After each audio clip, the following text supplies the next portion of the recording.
Strokovna skupina je bila v povezavi z direktoratom za javno zdravje, mi imamo tam sektor za izredne razmere in vkolikor bo seveda odločitev naša družbeno gledana drugačna, bomo to tudi ustrezno skomunicirali.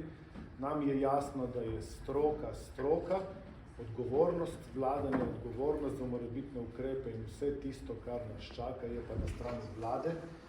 Vlada in ministrstvo ne bo nikoli posegalo v pristojnosti strokovne skupine in nikoli ne bomo od strokovne skupine zahtevali, da spreminja odločitev preko oči, ampak oni vodijo epidemijo, dajejo strokovna mnenja. Vlada je tista, ki pa prevzame odgovornost za kakršnokoli razliko v primerjavi s potencialnimi ukrepi, ki bi bili sprejeti, če se stanje bistveno zaostri.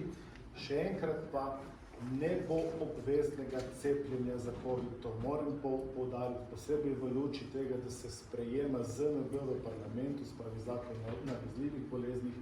Ne želimo delati protizakonito in protiustavno in v tej luči bodo vsi ukrepi šli. Tako da ne želimo ustvarjati vtisa izrednih razmer, izrednih ukrepov, vkolikor ne bomo soočeni z scenarijem, ki je zelo malo verjeten, se pravi, da bomo imeli opravka pozno jeseni, pozimi z neko novo različico virusa, ki bo zelo smrtonosen. Takrat se bomo ukvarjali s kriznimi razmerji, ampak danes ni kriznih razmer.